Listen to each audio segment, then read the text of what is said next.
普京心腹逼宫停战，莫斯科内乱藏不住了。阿拉斯加会谈成普京的木偶戏。北约秘书长霸气放话，军援永不停止。谁在言投降，请先直视这位英雄最后的眼神。绍伊古威胁摩尔多瓦赶入北约，乌克兰就是下场。阿塞拜疆公开反俄，200万美元援乌，并将解除对乌武器援助限制。苏梅乌军反攻，拉平后继者板凳未热就丢阵地。红军村拉响最高警报，俄渗透小组潜入城区，补给线再遭毒手。精彩资讯马上开始。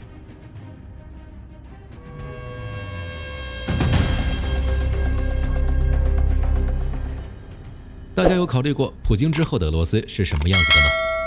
如今的俄乌战场不仅让乌克兰面临着巨大危机，也让莫斯科内部发生了微妙变化。最新消息显示，普京正遭到其手下核心大将的背叛。据《纽约时报》8月10日的报道，俄总统办公室副主任德米特里·科扎克居然唱反调的要求结束战争，并立即开启和平谈判。科扎克甚至认为俄乌战争一开始就是错误的，并被指曾试图劝阻普京不要进攻乌克兰。与此同时，报道还援引克里姆林宫消息人士的话称，科扎克希望推动俄罗斯改革，包括加强对安全部门的控制，以及打造有独立性的司法机构。但从现状来看，科扎克的努力收效甚微。但作为普京最有影响力的盟友之一，他的立场一直以来受到广泛关注。此前，科扎克曾负责索契奥运会的筹备工作，以及监督所谓的克里米亚一体化进程。但由于对俄乌战争持有的不同态度，科扎克已经被普京核心团体边缘化。对于该报道，俄方并未做出任何回应。但这样的报道被发出来，无疑在对外释放了一种信号，那就是北约正在考虑普京之后的俄罗斯是否可以更快结束俄乌战争。按照规划，接下来普京将在8月15日前往美国的阿拉斯加和特朗普会面。但是对于双普能否达成停火协议并不看好。事实上，欧洲和乌克兰早已明确表示，没有基辅参与的和平进程将不会被接受。北约秘书长马克吕特更是于不久前公开宣布，无论阿拉斯加的峰会结果如何，北约都将继续向乌克兰提供军援。说起这个会谈，火力军只觉得魔幻，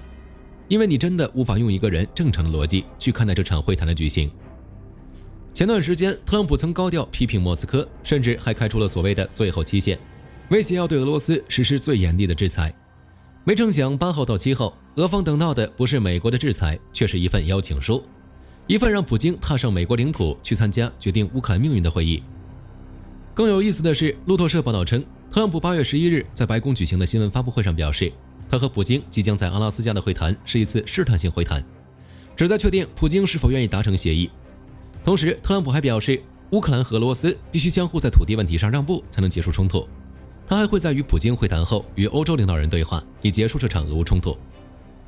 面对特朗普冠冕堂皇的说辞，外界并不买账。目前大多数看法认为，这场会议实际上是一场为了让俄罗斯满意然后停火的谈判，其至少可以让俄罗斯达成以下目标：一、成功避免特朗普的2级制裁，尽管特朗普可能不会这么做，但特朗普也需要一个台阶。2、俄罗斯完全可以牵着特朗普政府走，一些网友甚至将特朗普对俄罗斯的外交用下跪来形容，称俄罗斯对此很受用。3、这场会谈不仅不会让俄罗斯改变任何目标，反而让其协美施压，向乌克兰、欧洲传递一个信号：如果乌克兰不想损失更多，就必须从乌东4州剩余的地区撤军。至于俄罗斯恢复实力以后会不会继续进攻乌克兰、欧洲，那是后话。也许那时候特朗普都不是总统了，也就不关他的事情了。至于俄方没有改变的目标，目前来看，其依然是占领乌东4州和克里米亚，并要求乌军率先从顿巴斯地区撤出。这一点，即便泽连斯基立场软化，也不曾改变。8月11日，英国《每日电讯报》报道称，作为欧洲支持的和平计划的一部分，乌克兰可能同意停止战斗，并允许俄罗斯保留对冲突期间已占领地区的控制权。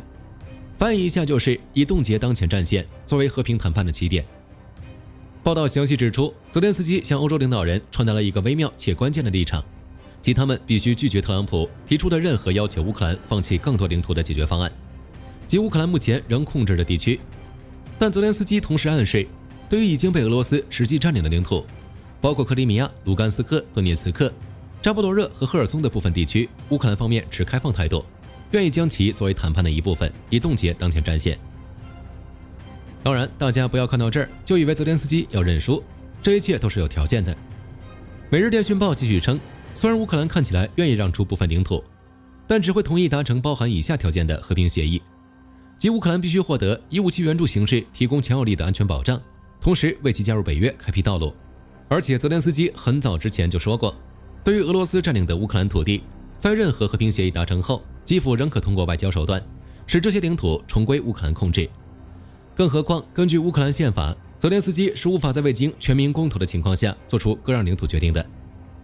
若是真选择割让领土，那还怎么对得起曾经那些誓死不降的乌克兰英雄呢？大家还记得他吗？若是没有，请记住这个画面，记住他亚历山大·马奇耶夫斯基，一个和我们一样的普通人。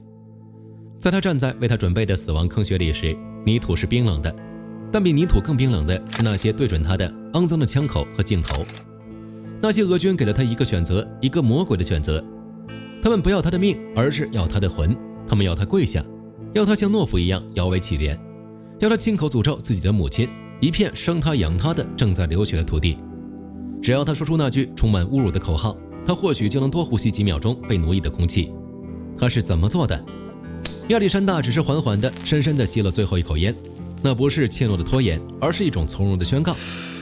烟雾从他唇边散开，如同对这个世界最后的道别。他抬起头，眼神里没有一丝一毫的恐惧，只有如同乌克兰广袤黑土地般深沉而坚定的平静。他直视着镜头，直视着我们每一个人。他开口了，他的声音不大，却像一道闪电划破了肃杀的空气，震动了每一个听到他的人的心弦。他说：“荣耀属于乌克兰。”这不是遗言，是冲锋的号角；这不是哀鸣，是审判的雷鸣。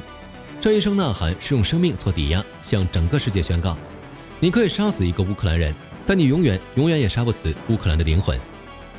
枪声随即像野狗的狂吠般响起，子弹撕裂了他的胸膛，试图用他的死亡淹没那句不屈的宣言，但他们彻底失败了。子弹可以夺走亚历山大的生命，却无法熄灭他用灵魂点燃的火焰。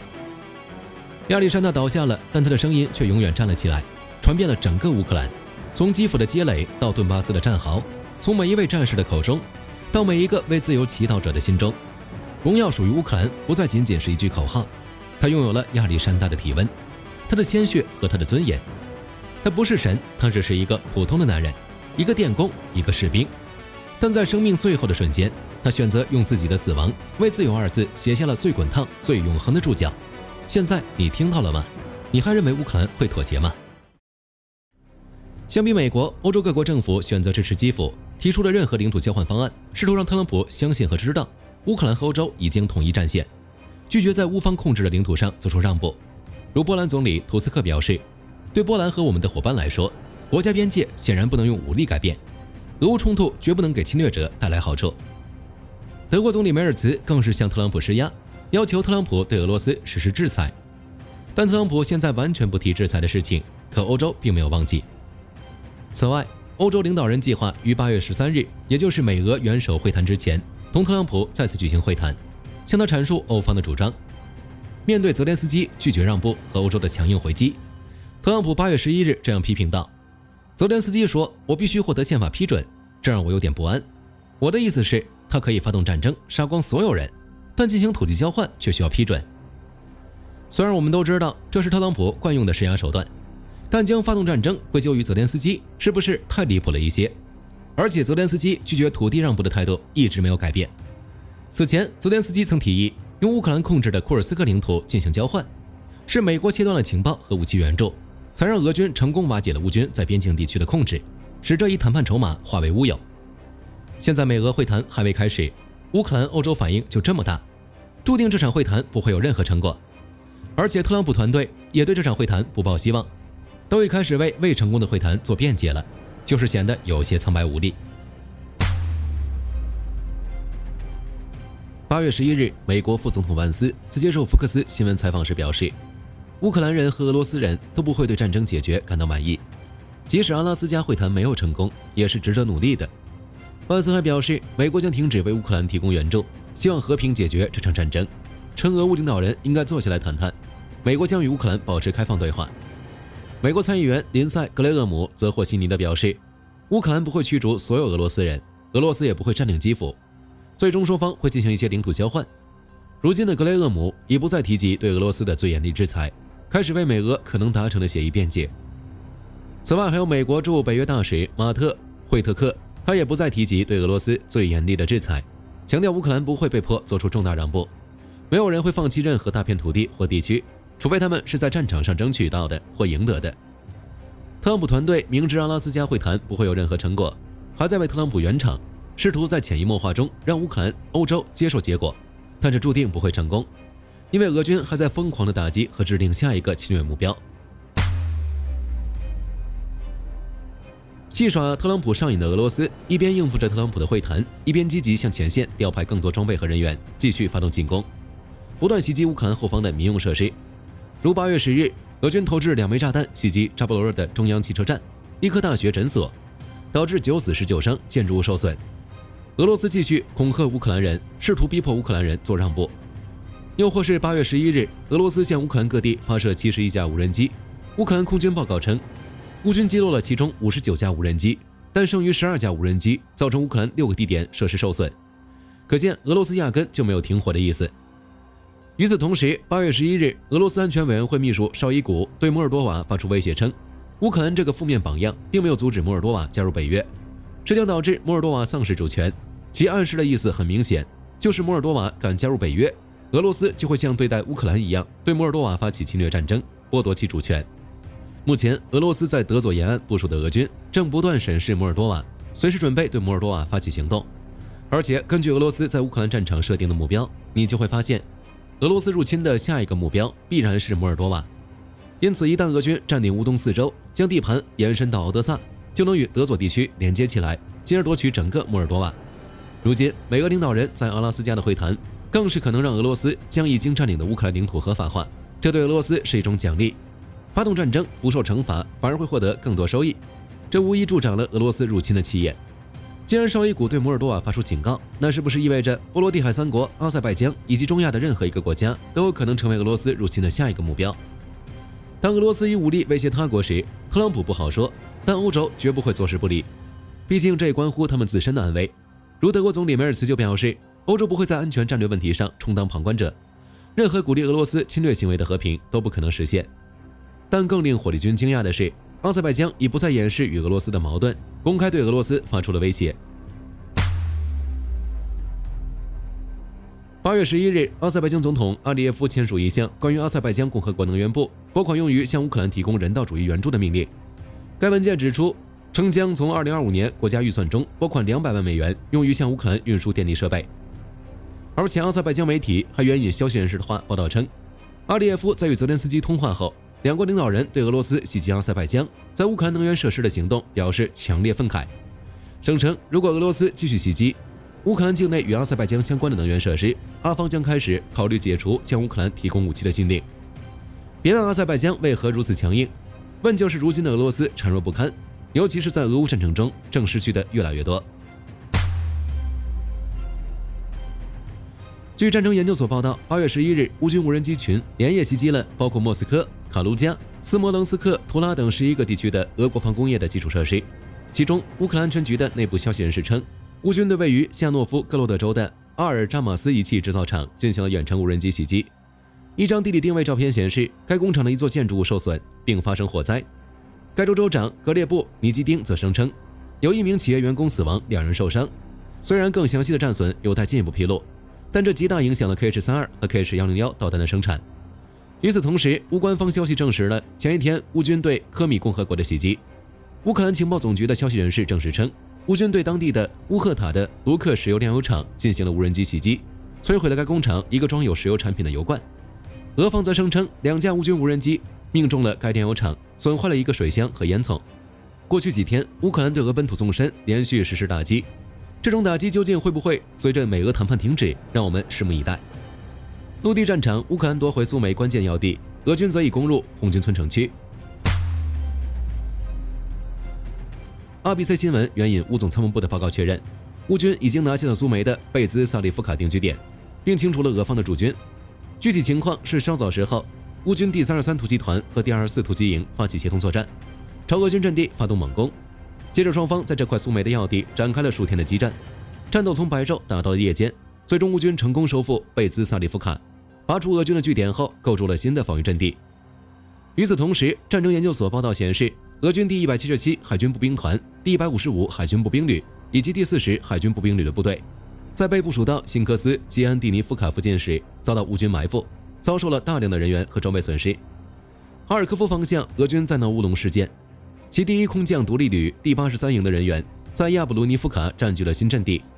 但因通信问题，立即遭到友军炮火攻击。莫斯科方面尚未发表进一步回应，详细战况有待进一步披露。不过，近来乌克兰确实在苏美展开了数轮反攻，尤其是在解放金德拉蒂夫卡等失地后，乌军收复的进程就一直在加速，甚至还迫使俄军撤换了北方集团军的司令拉平，换上了原俄西部司令尼基弗罗夫，后者将是苏美等战线的最高指挥官。由此可见，俄方是打算继续加大对苏美方向的攻势的，试图打开该战线的缺口。但显然，尼基弗罗夫的板凳还没坐热，乌军的反击就应声而至，并收复了关键的定居点。苏美的战况将会影响第聂伯罗和库尔斯克的局势，之后乌克兰可能会策应其他战线的行动。红军村方向情况不容乐观，战争研究所报道称，俄军的渗透小组已进入乌克兰城区和其周围广阔地带。一位乌克兰消息人士于8月1日表示，俄渗透小组正在多布罗皮亚附近开展活动。美国宇航局资源管理火灾信息也显示，位于多布罗皮亚东部的新顿巴斯、比利奇克东南部以及罗金西克东部出现高温异常，因此战争研究所评估，俄军渗透小组可能已对红军村周围据点村庄实施了大范围渗透和占领。战役地图上也反映了这一状况。此外，一名俄罗斯军事博主声称，俄军已经拦截了 T-0515 红军村至多布罗皮迪亚约 2.5 公里宽的高速公路，红军村乌军的补给通道又被截断一条。当然，尽管俄军很可能会在未来几天内将其战术进展成熟为作战层面的突破，以便在8月15日美俄会谈之前设定信息条件，